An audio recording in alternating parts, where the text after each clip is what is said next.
is it like owning a Ram Rebel for 30,000 miles? This is my 2016 Ram Rebel, and it has 32,000 miles on it. So I thought I'd do a quick little review. So what is it that I love about this truck? Well, first thing is the interior. I mean, for a truck, it's pretty darn good. I mean, it's almost like a luxury car. All new trucks nowadays are so good compared to what they used to be. It's amazing. It got this awesome Uconnect 8.4-inch screen. I mean, got heated seats, heated steering wheel, all the goodies. It's a great place to go across the country or just as your daily driver. So one of the main reasons I have a truck is because of all the space inside. Well, besides needing a truck to haul stuff. As you can kind of see there, that driving seat is in my position, and I am 6'4", and I have two kids who are in car seats. Both of them ride in Recaros. One's in a 5-point harness still. But, you know, when you have a, tall driver and kids or car seats in the back, kids are always kicking you. So, not on purpose, sometimes they are, but there's just not enough room. You know, they have to have their feet somewhere. Car seats are big and bulky. So by the time if you have a tall driver, you got to put the seat all the way back in the tracks. It just doesn't work. So that's one of the reasons I love this truck, because we take a lot of road trips. Everyone's happy. It's just a great thing to have. Some of the other interior features that I love, besides the overall, I'm not a huge fan of red, but I do like this red interior. You know, rubber floor mats. Obviously you can see they're dirty. I have kids, gravel driveway, pretty common. But some of the storage features, like, you know, throw in bungee cords and ratchet straps and these little totes underneath there. Bed in the back has some pretty cool features. Sorry if it's a little windy. You know, I have a soft close aftermarket tailgate. Bought it on Amazon. I think it was like 30 bucks or something. And a hard tonneau cover, which is nice when you're traveling. Is these LED lights in here, all these tie downs, tons of stuff. As you can see, truck bed's a little dirty, gets a lot of good use. So some of the interior features that it has. This truck is pretty much fully loaded. I got the trailer brake controller here. You can adjust the suspension height here. You know, if you push the button, it'll tell you, hey, it's lowering. I had it up in off-road mode. Now it'll go down to normal. If you go above 65 miles an hour, it drops into aero mode, which is really nice. Helps with fuel mileage. You got heated seats, heated steering wheel. Got the big 8.4-inch screen. It's kind of cool the seats have the tread pattern, even though the tires suck in the seats. It's still kind of a nice little touch. Mine also has the center console, which is really nice. You can, you know, different pages. See, average fuel mileage 14.2. Yeah, I was doing burnouts. But you can scroll back and forth, which is pretty cool. One of the biggest things for me of why I get these speedometers in the center is this is my driving position, right? It's about where my eyes are. So without having that digital speedometer in the center, I can't see anything past 50 miles an hour, 40 miles an hour. Yeah, I could put the steering wheel up, but then it's not as comfortable. So that's one of the main reasons I like having those center stacks, is because I can see what speed I'm going, so hopefully I don't get pulled over. But you also got tons of power outlets. You know, you got a normal household outlet here, which is pretty cool. You know, got more outlets in the center. USB ports in the center section there, which is super nice. Also have the nice red stitching on the dash, which looks really nice and high quality. One of the things I don't like about this truck is the four-wheel drive system. So it's worked pretty good. My main two complaints are there's no rear lockers, and also I would really like some of the Fords and some of the modern SUVs in the Raptor and stuff like that, they have a four-wheel drive auto mode. So this has neutral, two-wheel drive, four-wheel drive, lock, 4 low. You wouldn't think that would be a big deal, you know, if you're off-road, you put it in four-wheel drive, no problem. The biggest issue comes down to when you're on the road in conditions that you don't know. So multiple times when we were on a road trip coming back, I was coming back across Nevada, and at the bottom of the mountain it was dry. Halfway up the mountain it was raining, so I was like, two-wheel drive is fine. Crest the mountaintop pass, you're in 12 inches of snow and it's whiteout conditions, and you're struggling to put it in four-wheel drive, and it's a little bit it gets interesting. So it would be nice, you know, if you're cruising along on the highway, to have that 4 auto setting, so then no matter what, if the road's changing, you have perfect setting, it'll, you know, grab if you need it to grab. We were driving back once and there was ice for about 8 hours worth, but then it would dry and it would just be rain, and then it would be back and forth, so you had to keep constantly switching two-wheel drive, four-wheel drive, two-wheel drive, four-wheel drive. You know, you obviously don't want to run four-wheel drive on dry pavement where there could be an issue, so it was kind of a pain in the butt. A four-wheel drive auto selection would be really nice. I know they have it in some of the other Rams, the higher, I think the Laramies. It would be a good feature to put in this truck. You know, I'm not by any means fanboy of any type of truck.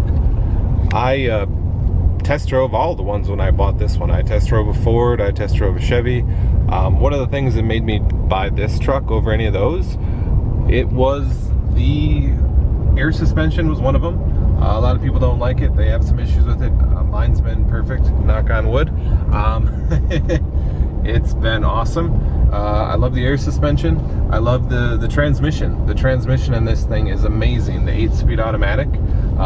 You can, you know, get pretty decent mileage on the highway, but then when you want to get on it, it's just fun. It kicks down, like, we'll turn down this little road here and I'll show you.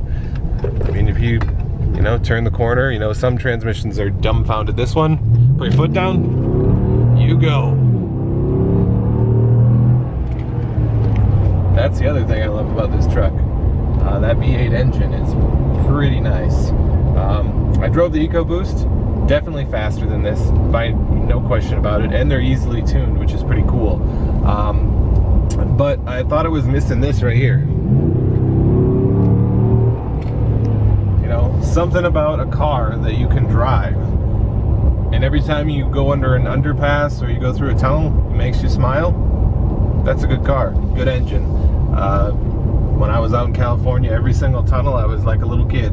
I was like, oh, there's a tunnel. And I would gas it, and I would hear the echo off the walls, and I was like, that is awesome.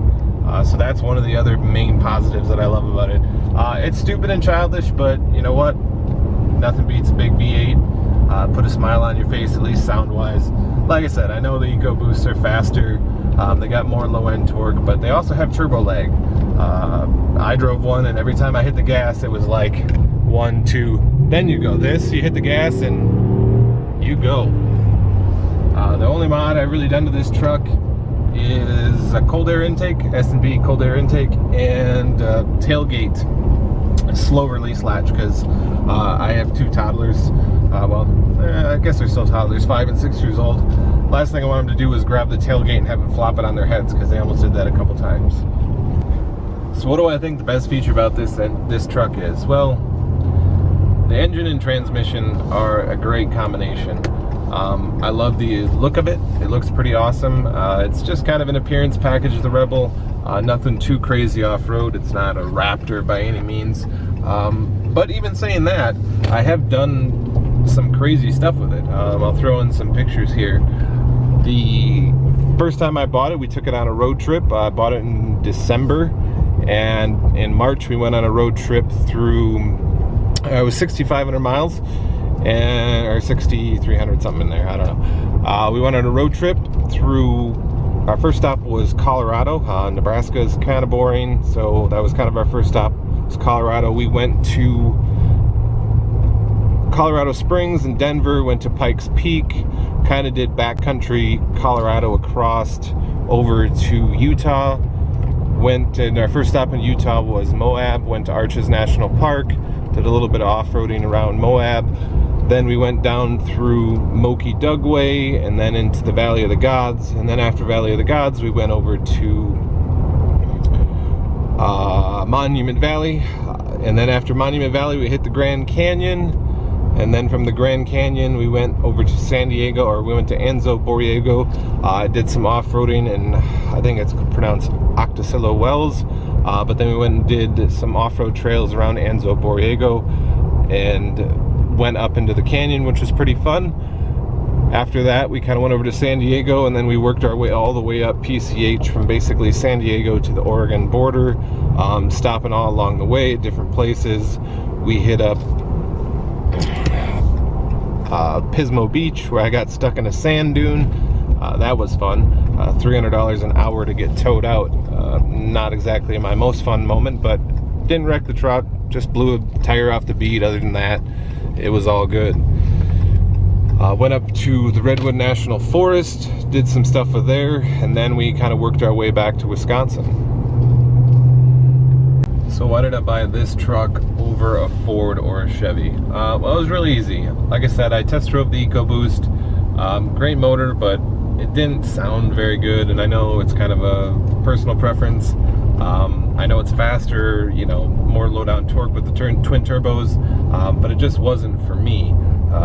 Some people love it, just wasn't for me. It's also the reason I didn't buy a Raptor. I looked at a Raptor. No, they don't really compare, but I don't like the EcoBoost. It had a lot of turbo lag. Maybe I'll look at it again someday, but it just wasn't for me. The big thing was ride quality. Ford was probably in the middle between this. Chevy, definitely. It just rode harsh. The only way to put it. I mean, this truck has coilover springs, the air suspension, all those things together. It almost rides like a luxury car. It rides really well over potholes, uneven pavement. And it has different modes. Entry exit mode is basically drops all the air out of the bags, goes right down on the ground. Saved my butt a couple times in low parking garages. Also, when you go to load anything in the back of the truck, you know, it is a truck.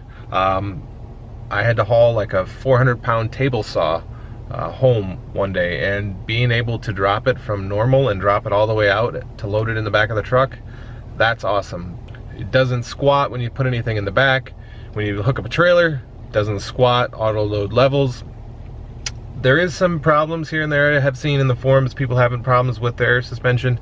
It seems like more so guys who live in northern states are having problems, which is odd because I live in Wisconsin, and you know, it gets to be negative 20, negative 40 degrees here, wind chills during the wintertime, and I've never had any issues with it. So I've talked a little bit about the things I do love about this truck. The main things are I love the Hemi V8 engine, the transmission, the 8-speed automatic does an awesome job, the air suspension and the coilover springs are awesome.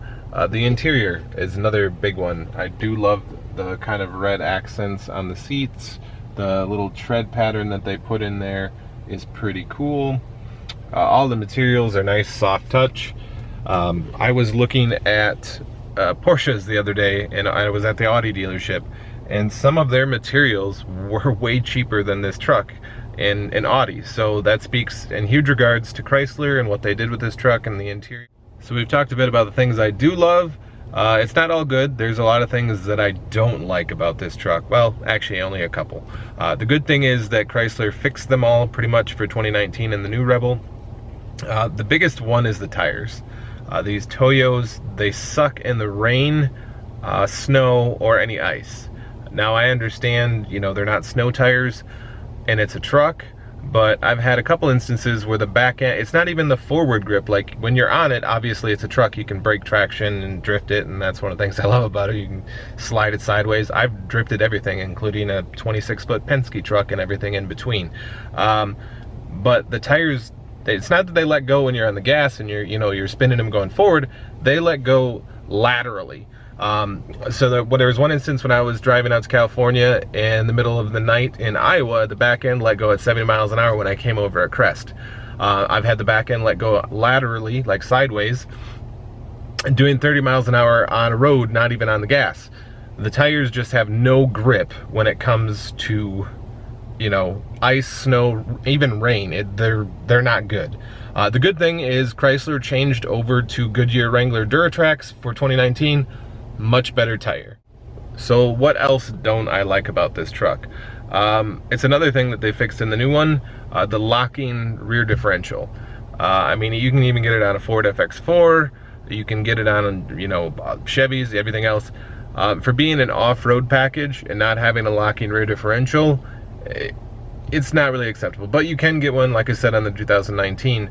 I've off-roaded this truck everywhere from Colorado, Utah, Arizona, California, and I've gotten it stuck quite a few times. And if I had a locking rear diff, I guarantee I would have been able to get out. Well, maybe not when I was in the sand dunes. I buried it good to the axles. I'll throw a picture in there. It was good.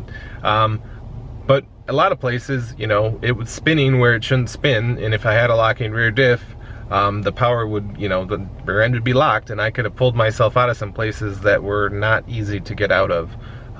So that's another thing. So what is next for me? Truck-wise, I love having a truck. It's nice to be able to throw stuff in the bed. If you ever had a truck, you know that they're so useful, especially around the house, towing stuff, throwing stuff in the bed. I don't know, I've looked at the 2019 Ram Rebels and I really like a couple of features in them that I wish this truck could have. The main two that I really love is the locking rear differential. Oh, there's three things. Locking rear differential, big plus. Better tires, Goodyear Wrangler Duratrax, easily solved. I need new tires anyways, too many burnouts. The other one is the panoramic sunroof. I have a sunroof in this truck, but it's a small one. That was one of the features. I think Ford had it in the F-150 that I test drove before I bought this, that I really loved. Having a full glass roof makes the cabin look so much more open, lots of light in, especially when you travel a lot. Kids can look out the roof, you can see the stars, see, you know, when we were through Redwood National Forest, it would have been awesome to have a panoramic sunroof, because the whole time it was spent, you know, kind of like this. I'm not sure if you can even see what I'm doing, but you spent sitting there looking up out of the windshield trying to look up at the trees. So that would have been a cool feature to have. So those are the main things that I wish this truck had, that I will hopefully have in my next truck. I'm kind of seeing what they're gonna do. I really like the Rebel. I like it as a package. It works well, and it's still a good truck. That's the main reason I've never bought a Raptor. I always wanted a Raptor, and I grew up in California, and they were, you know, so every time I go out there and I see them cruising across the desert, I think they're awesome. But then I think practically, and I go, well, you know, this is a little bit better truck with the air suspension and the towing, the load leveling. It's just a little bit better truck, and I like the V8. If the Raptor, if they could put in the V8 in it, I think I'd be sold, but they haven't. The big thing I'm waiting for right now, and why I don't upgrade to the new Rebel just yet, is the rumored Rebel TRX, the one with the Hellcat engine. I already told the dealer that if that's coming out, put my name down. I want the first one that comes in. So we'll see. Once we get a little more information in about whether the Rebel TRX is coming or not, then I'll decide whether I get the new 2019 Ram Rebel or I wait for the 2020 or 2021 Rebel TRX. I'm really hoping for that TRX. That would be a lot of fun. A Hellcat engine, change a couple pulleys, do a little bit of mods. It would go good, so it'll be fun. See this? That's the traction control button. What does that mean? That means it's time for some fun. This truck, little brake torque. Oh, I didn't even get him spinning. Oof, I gotta try that again. We gotta try that again. Well, we'll go up here a little ways. Didn't brake torque it long enough. I've done some pretty good, like 150 foot long smoky burnouts. It's probably why I need new tires. My wife says I'm doing it just so I can buy new tires because I hate the tires on this truck. And she's probably right, but everyone loves a good burnout. So like right here, traction control's off. And we're in the middle of nowhere, so don't think that I'm being dangerous by any means.